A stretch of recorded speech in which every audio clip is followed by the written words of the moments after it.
الله الرحمن الرحيم السلام عليكم ورحمة الله وبركاته كنا وعنا ونكسر دمانتنا كسوق قلياشة مرتضى يصيدوا كلا قلنجبياشة معلمين تا دمان جامعها والدين تا حفلة غرفة بدن مانتو أي تاريخ دو أي تهاي اللحية لباتن كبشة سديدات سنة لبكون إيو لباتن أنا قوة مدل سنين إن هالكاني يصير رسمي نوقف سونتو هي ينوفر مدونته معلمين تا أرديدا المتقرجين تا أرديدا كلو إسكولدا كلا كسعودة والدين تا دمان وان uga mahad celinaya wicitaankii iyo rabitaankeenii iyo farxadeennii aan rabnay wicitaankii aan u wacnay aqbalaada ay naga aqbaleen inoo imaadeen marka koobaad way ku mahadsan yihiin waxaan rabaa inaan meeshaan hadal yar oo xigmadeysan oo murtile inaan ka jeediyo waxaan rajeynayaa insha Allah in hadalkan oo ana ii noqon doono hadal dhiirigelin insha Allah waxaan rabaa asxaabta inta badan howlaha sidii u kala socdaan oo wanaagsan waxa ka shaqeeyay guddiga qabanqaabada xafladda oo aniga koow aan ka ahay waxaan rajeynayaa insha Allah xafladeenu inay noqon doonto mid tayadeeda iyo waxtarkeeda wadata macallimiinteena iyo martideena dhamaantood qeybaha kala duwan ay qanci doonto alxamdulilaahi rabbil aalamiin wasalaatu wasalaamu ala rasuulillaahi sallallahu alayhi wa sallam mudiiru almadrasa باقي الإدارة وضيوفنا الكرام أولياء الأمور أساتذة الكرام بدون استثناء طلابي وطالباتي أحييكم بتحية الإسلام ألا وهي السلام عليكم ورحمة الله تعالى وبركاته وبعد فإني أوجه الشكر العميق والجزيل إلى كل من حضر هذه الحفلة المباركة حفلة تخريج الدفعة الثانية عشرة كما أوجه الشكر العميق إلى أسرة مدرسة النهضة وعلى رأسها الإدارة والمعلمون أرضا قلم بدلنيسا أرضا قلم بدلنيسا مددر أي وحبرشو كسو جيرين حدر تانا وحي مريان ميل دحي أو لديه كرو waa iswadi karaan waxay barteen qalinka si loo qabsado marka cilmiga markii loo fiirsho meeshay hadda ka joogan waxa la dhigi karaa waxay barteen qalinka si loo qabsado qofku marka waa inuu horu socdaa waa inuu waxbarashadiisa sii wadaa waxaan kula dardaarmayaa waxbarashadooda jaamacadeed waxbarashadooda masterka waxbarashadooda doctora ay ka sii dambeeyda inay ka gungaaraan الحمد لله رب العالمين وصلى الله وسلم وبارك على نبينا محمد وآله وصحبه أجمعين وبعد إلهي بأمهاتسان سبحانه وتعالى فضل كيسا كرم كيسا نقول وافجي حفلة قيمة بدن مناسبة قالقة يكو قلن جبين أيان قيبة كميدة قيبه سكول كالنهضة كسو قلن جبيي قيبتي وقدم بيسي مانتا oo qaybtii 12 dafcadii 12 oo aad garan kartaan inay 12 dafcadood ka horeysay oo sidaan oo kale soo qalin jabisay runtii aad iyo aad bay farxad weyn oo qaali ah noogu tahay anaga iyo inta waxbarashada jecel oo dhanba ay farxad u tahay waxaan leenahay marka Ilaahay baa ku mahadsan subhanahu wa ta'ala soo waafajinta uu soo waafajiyay iyo kulankan iyo fursadda uu na siiyay inta ka gadaal waxaan leenahay bahambaliyo dhalinyarada qalin jabisay dafcadan sanadkan dhameysatay 12aad waxaan leenahay baliyo soo dhawaada aad baan idin soo dhaweynaynaa aad baan ugu faraxsanahay juhdigiina iyo dadaalkiina aad ku soo gaarteen heerkan iyo kaalmadii Ilaahay aad hesheen oo Ilaahay soo waafajiyay aad waqtigan soo gaartaan sababtoo ah dadaan Ilaahay la jirin waxa ma tarayo Sheekh Mukhtaar baa hadda si fiican baraarujin arinta ka sameeyay qof kasta waxa uu sameeynayo waxa uu ka malaynayo ama guusha uu ka malaynayo waxa weeye waxay ku xiran tahay inta rabbika cabsigiisa ay ku ka jiro inta rabbika cabsigiisa la egyahay ay guusha uu filan kara ay ku xiran tahay mar haddaad Ilaaha ku xiran tahay dadaalna samayso guul baa diyaar ku ah ama haddaad si kasta u dadaasho wax kasta samayso ay ka maqan tahay gacansiinta Alle iyo gargaarka Alle oo ka maqan yahay nusqaan kama baxayso marka waxaan soo dardaarmay dhamaanteena inaan Ilaahay ka baqno meeshaan xafladan aad iyo aadka u qiimaha badan leh aad iyo aadka u quruxda badan leh marka xigta waxaan u mahadcelinayaa maamulka iyo macallimiinta iyo ardayda madrasatu Nahda oo run ahaantii nagu marti qaaday xafladan qiimaha badan leh sidoo kale waa aad iyo aad waxaan ugu faraxsanahay ka jaamacada Imaam Maxamed bin Nasr al-Marwazi inaynu maanta kala soo qayb galno farxadan qiimaha ku dheehan tahay dufcadii 12aad ay ku qarin jabinayso run ahaantii aad iyo aad ayaad u mahadsantihiin waan u hambalyeeynayaa ardayda maanta qalin bedelanaysa waa ka xumay qalin jabina eri marka qalinku yaani abaalkiisu ma ahan in la jabiyo abaalkiisu waxa weeye hadii macnaha ma aragtay la rabo meel kale in loo gudbo in la bedesho kaliya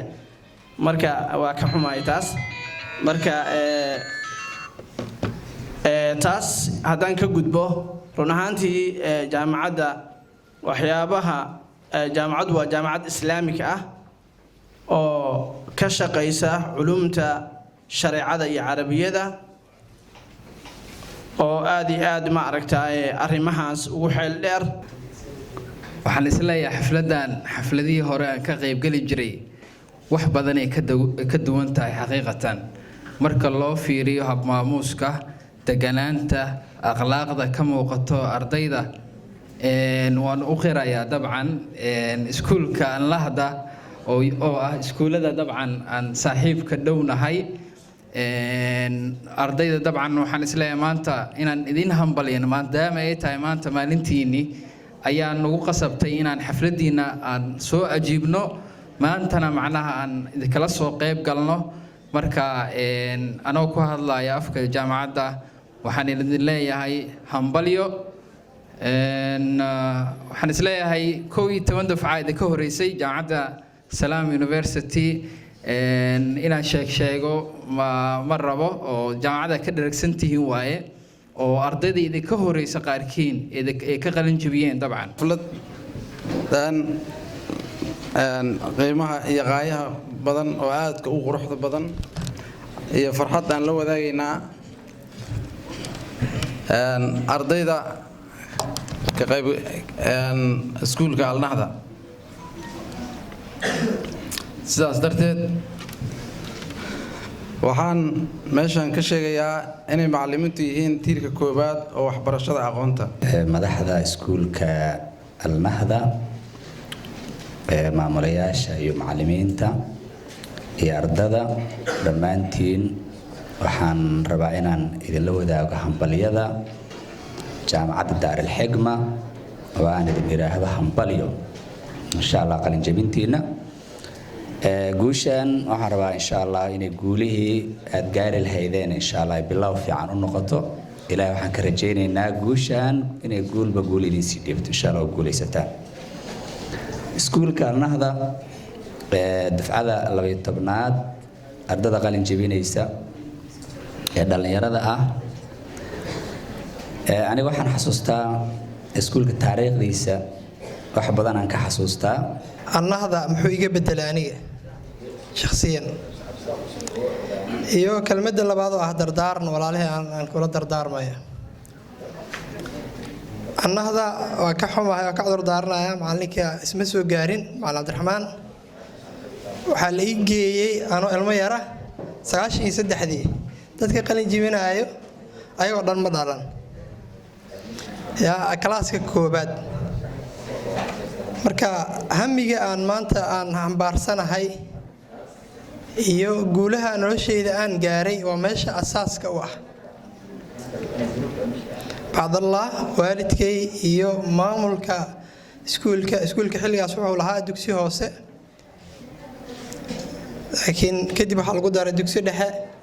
marka dambana dugsi sare oo dufcaddii 12aad hadda socota alxamdulilah waa asaaska noloshayda macallin Cabdiraxmaan iyo ragga la midka haddaysan iskuulaadkaas noo furi lahayn waxa waaye nolosheenna waa loo yaabi lahaa alxamdulilah maanta injineer aan ahay 2009 aan Hindiya ka imid bachelor master IT ka soo sameeyay ilaa 2009 ilaa hadda macallin aan ahay waxaan ahay fikradda jaamacadda jamhuuriya ninka iskale ee keenay jaamacadda jumhuuriya koleyba dadka aqoon-yahanka meeshaan fadhiyo mujtamaca waxay ugu fadhiso waa la yaqaanaa 200 oo qof ka badana maanta ka shaqaysa haddaysa annahda ahaan lahayn fikirkaasna ma keeni lahayn dadkaasna uma noqon lahayn meel ay ku taamaan inaan laba qodob bas iniin dardaarmo qodobka koowaad waxaa waaye horta inaan idin hambaliyeeyo waxaad ka soo gudubteen marxalad waxaad wadeen aad bixiseen juhdi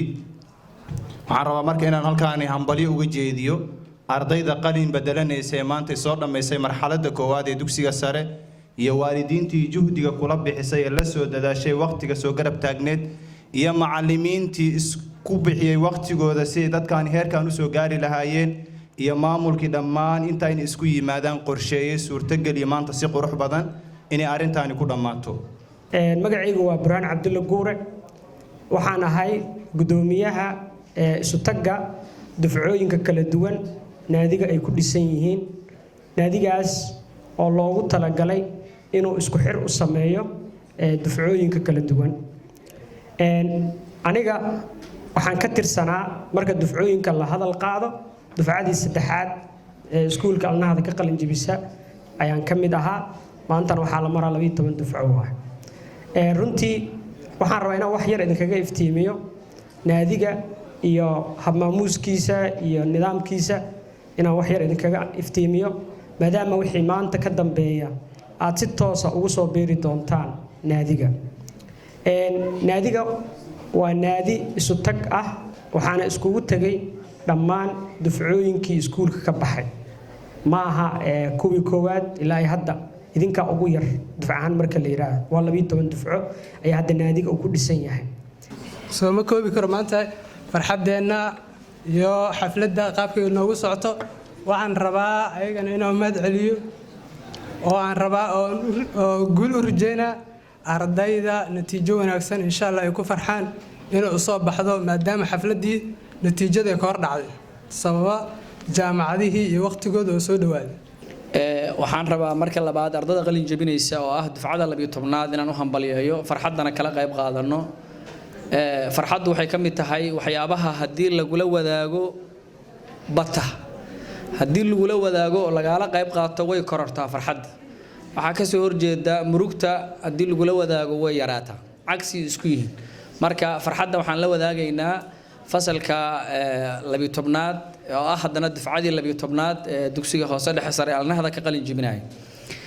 inta kadib dabcan dardaaranka ah in Ilaahay subhanahu wa ta'ala laga cabsado aad iyo aad ay khiyaartii hadasho dhan ayay uga hadleen ra'sul hikma wa makhafatullah hikmada meesha ugu sareysaa intaas weey hadii lagu guuleysto wax dhama waa la guuleystay waxaan rabaa dugsiga sare waa noo dhamaaday